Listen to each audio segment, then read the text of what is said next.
It's another week, start to a Monday, and we got 3 more shows scheduled for the rest of the week. This is the Rich Report, bringing you the richest content across entertainment. My name is Cameron Richardson. Welcome back to the channel, and thanks if you're listening on Spotify and Apple. It's just Sean Clark today. Sean Clark, David, and Johnny have the night off, have the day off. So, Sean, how are you doing? I know we'd like to start off. I want the show to be a fun, entertaining show for people to listen to, but we just can't get a break with the bad news. And so we're going to start off with that. But Sean, first off, how are you feeling on another start to a week? Feeling great. I'm ready. I am ready to do more shows for my platform, and I am thankful to be here this evening to talk about some sad things, but some hilarious things too, which we'll get to later.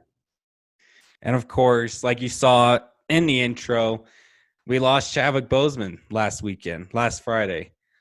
This one hurt a lot because when you really think about it, Avengers is our lives. It's from a movie standpoint, an entertainment standpoint. We've all seen the MCU. We've gone through the MCU, and we never thought about what it would be like to lose one of our superheroes. You never think Robert Downey Jr., a Chris Evans, a Mark Ruffalo, a Chris Hemsworth. You never think about, well, what happens when we do lose them, because in real life they do feel like they are our true superheroes, and Chadwick Boseman completely lived up to it more than anybody else. 4 years he fought colon cancer, and he still did all of this work for us, for our entertainment, not for his, but for our entertainment. And that just makes him overall just a real life superhero. Black Panther, this is the one thing that why I love Civil War, why it's always going to be at the top of my list. When I was a child, I wasn't really a big superhero guy, but I knew Supermans, the Batmans of the world. Marvel hadn't really crossed my mind yet until my brother introduced me to Avengers 8 years ago. But I never really had a superhero that I can look at and just find any correlation to. Batman was cool because the suit was cool, and Batman's just a total badass hero.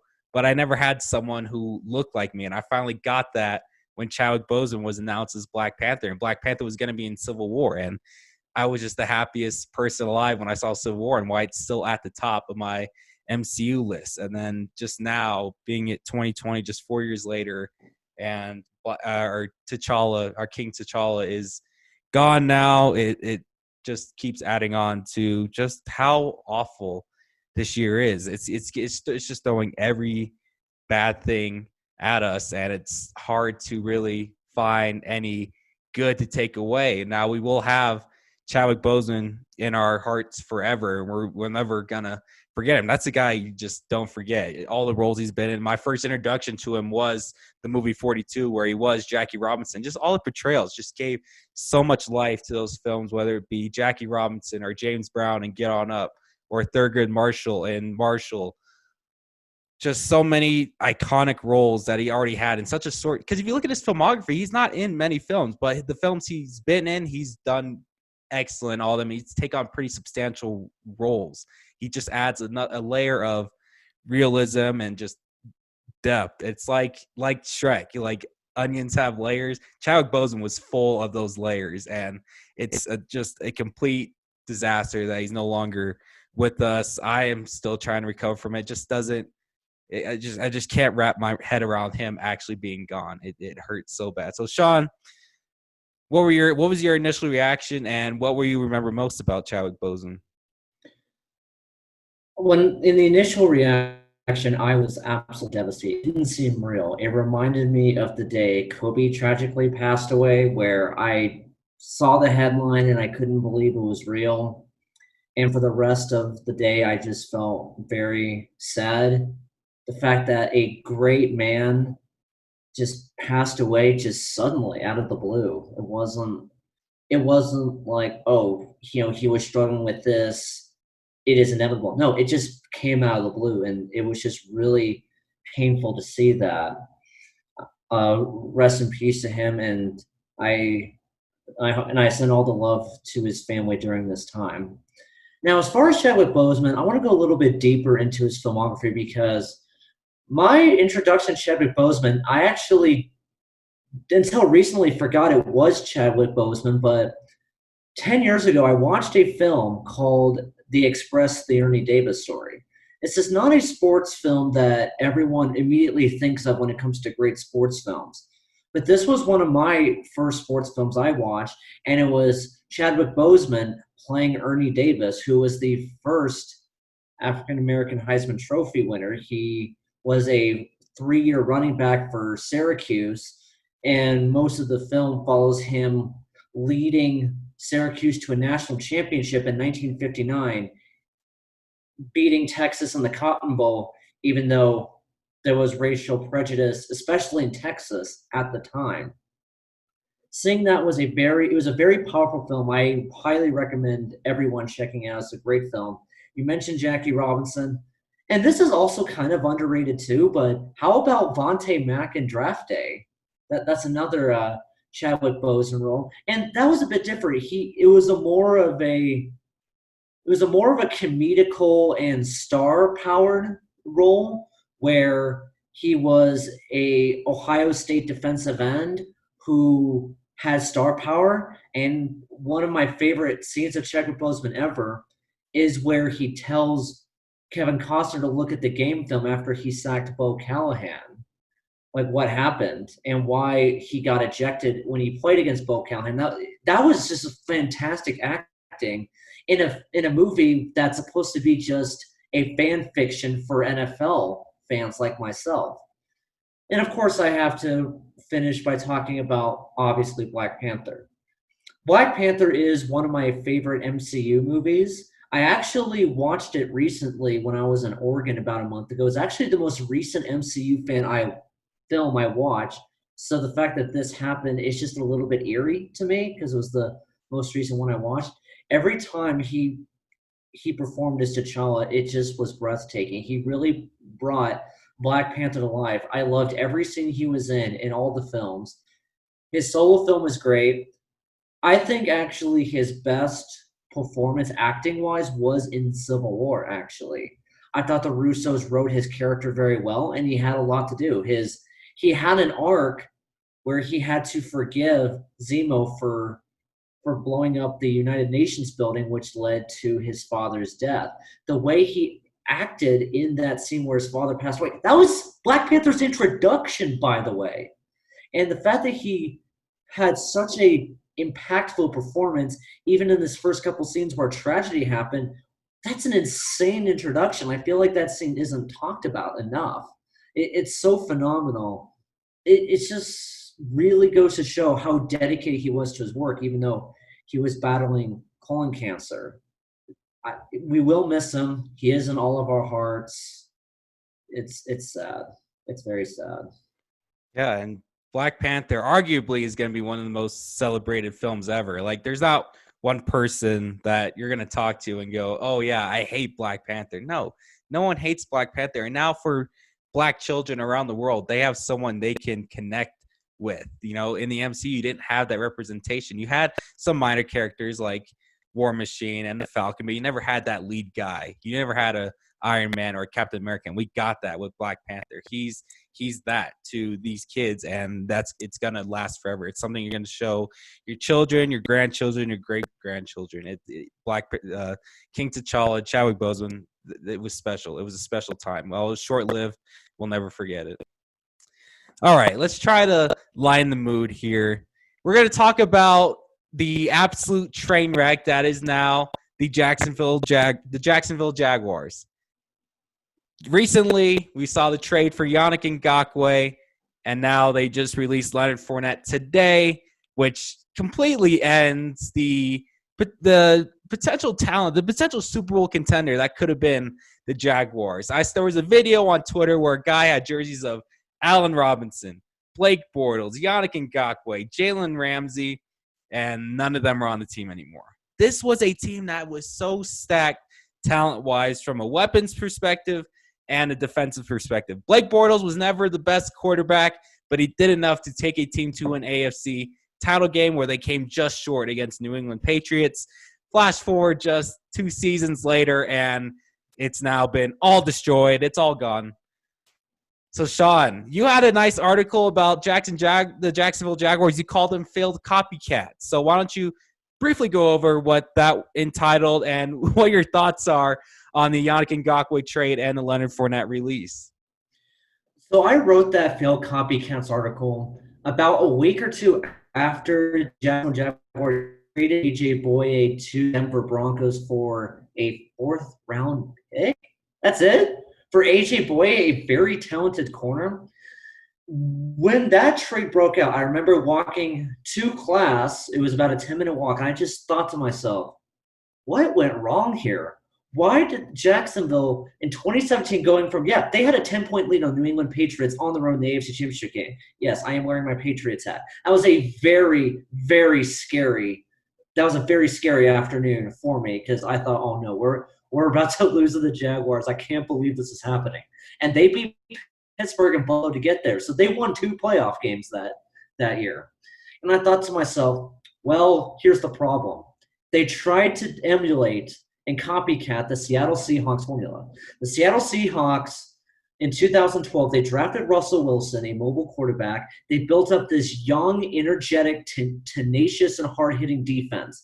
And quickly, they became contenders.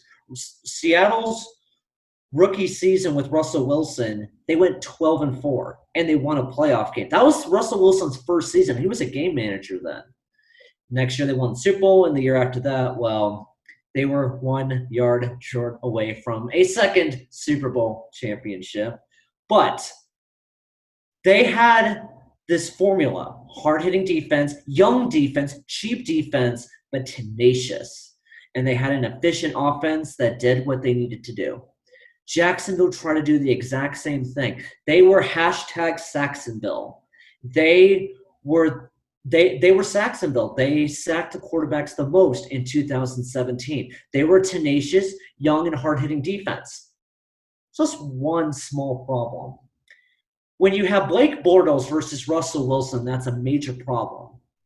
And this is what I mentioned in the article. The reason the Seahawks worked is because they had a game manager and a good quarterback and Russell Wilson to lead them to what needed to be done. He came back from a deficit against the 49ers on a 4th and 6. He just threw a bomb to Jermaine Kearse to give the Seahawks the lead against the 49ers in the NFC Championship game. That was his second season in the NFL. Blake Bortles was not that kind of quarterback. He, at best, was a game manager, but in 2018, Blake Bortles really was exposed for the lackluster quarterback he is. He had a good 2017 postseason. But in 2018, it all just fell apart.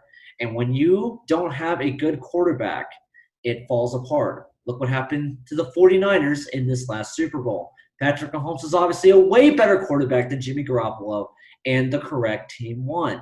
You have to have at least a Pro Bowl caliber quarterback to win a Super Bowl in the modern NFL. The Jaguars had a terrible quarterback, and now they have completely gutted their roster. All right. Moving on to Formula One. It was another chalk race as the Belgian Grand Prix delivered another Mercedes Verstappen podium.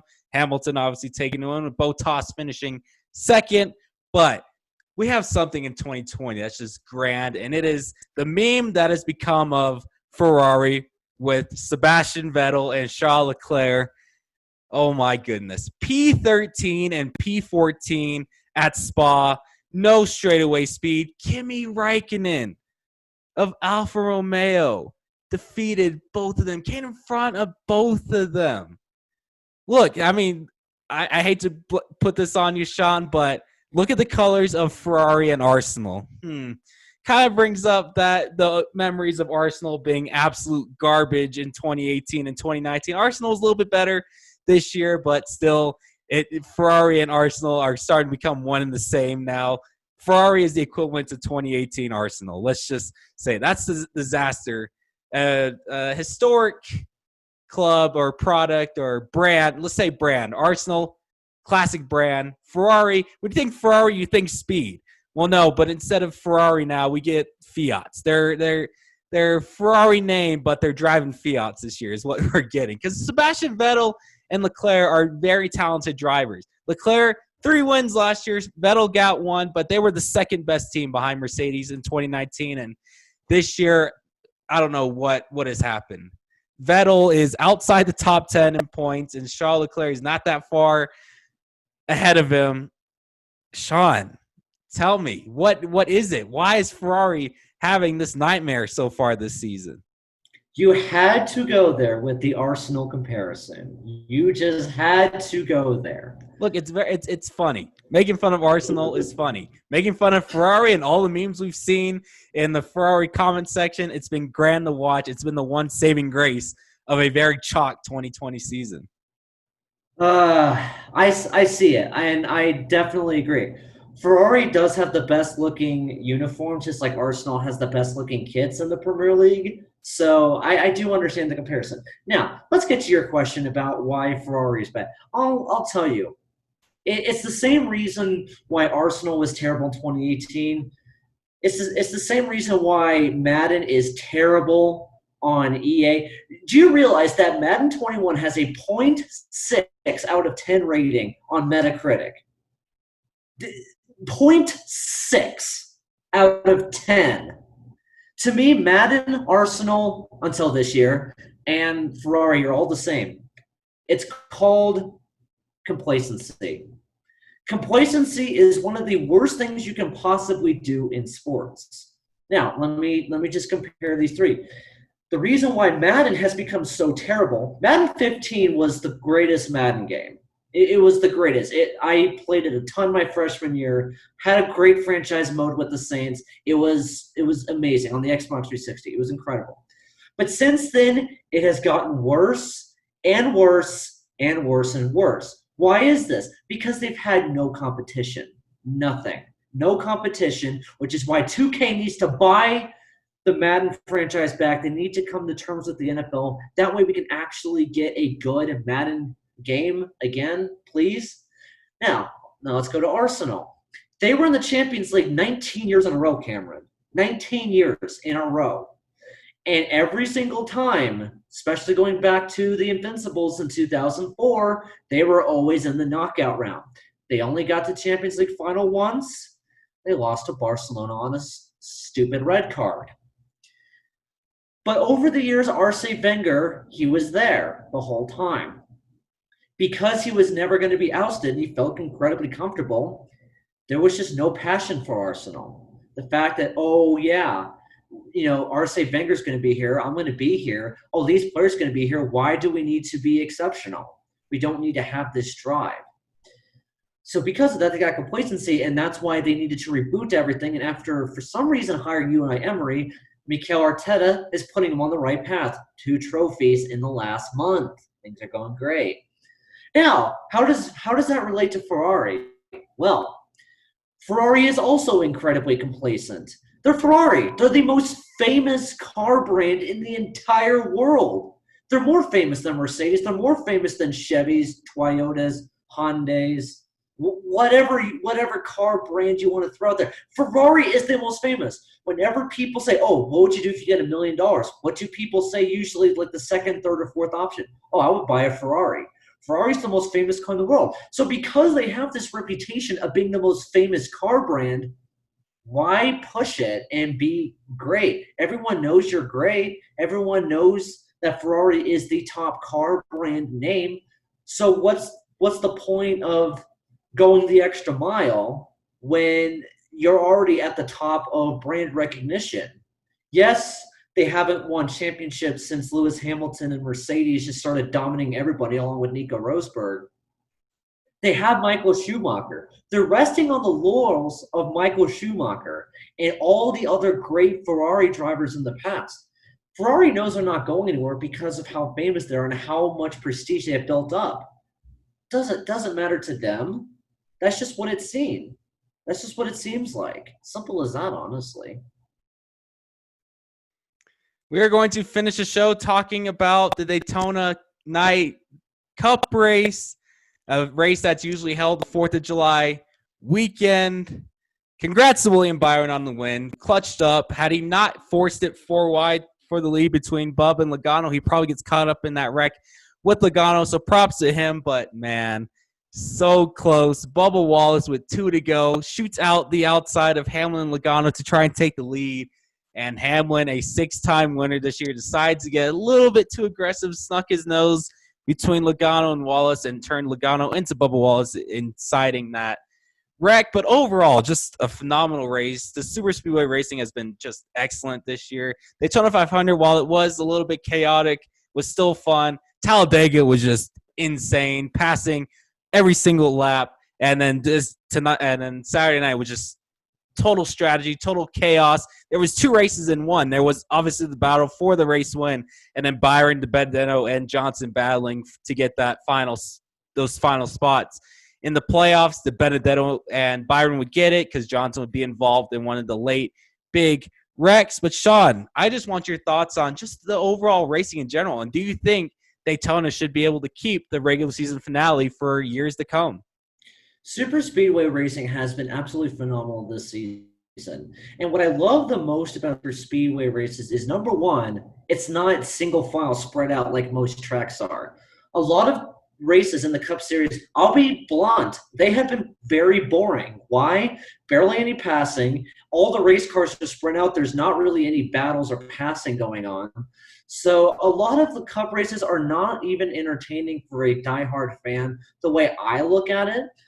But super speedway races are not that. It is always packed racing. There's always passing going on. And that's why you should always drop everything and watch a Cup Series super speedway race. Talladega was the most chaotic and amazing race I have seen, with an insane finish where Eric Almirola literally crashed his way through the starting line and finished third. It was an insane finish at Talladega, which, oh my gosh, we get Talladega in about a month. This is going to be beautiful. But the second reason why super speedway racing is fantastic is you really have this air of mystery. Now, let me compare it to NFL Week 17, 225 games. I say 225, that's just mountain time, but 425 Eastern late afternoon games. It is one of my favorite sports 3-hour segments of the year. Why? Because the NFL decides to flex the games with playoff implications from early to late. And there's already big late game schedules, such as NFC and AFC West matches. When you have all of these playoff implications on one another, that's when NFL Red Zone especially becomes peak entertainment. You have, okay, Buffalo, Miami. This is important for playoff implications. Okay, Cincinnati, Baltimore. This is also very important for playoff implications. That you go back and forth between it, and there's so many battles going on. It's incredible. What I'm referring to is 2017 with Tyler Boyd's miraculous catch to put the Bills in the playoffs. That, to me, is what Daytona race was this weekend, and why I think, to answer your question, why I think that it should be the final race, because there's so much chaos that can happen in a super speedway. William Byron won his first career Cup race at a super speedway. It was his first Cup Series win in general. He wouldn't have done that at Michigan. He wouldn't have done that at Brickyard. I don't know why Brickyard was the final one before. Anyways, Brickyard is not good outside of the road course. With Daytona on the oval, there's so much unpredictability. Eric Jones was riding top 5 for almost all of stage 1 and then most of stage 3. Eric Jones, we haven't really heard his name outside of maybe Pocono this summer. So to have this unpredictability, it's peak entertainment. I was on the edge of my seat the entire race. I couldn't look away. Any second, a big crash could have happened. And Jimmy Johnson looked like he was going to for sure get in the playoffs. So much can change at super speedway. So much unpredictability. It's the perfect entertainment. It's comparable to Week 17 late afternoon games in the NFL. And the fact that I'm comparing anything NASCAR to NFL really says a lot. Just want to put that out there. Yes, and the NASCAR playoffs will begin this weekend at Darlington with the Southern 500. Trucks are back at Darlington for the first time since 2011, and the Xfinity Series is going to deliver after the first race earlier this season, which was absolute chaos. That will do it for the Rich Report. Thanks for watching on YouTube, and thanks for listening on Spotify and Apple. Make sure to like and subscribe, and make sure to share our stuff on social media as well. For Sean Clark, I'm Cam Richardson. We will see you for another episode on Wednesday. Have a great rest of your night.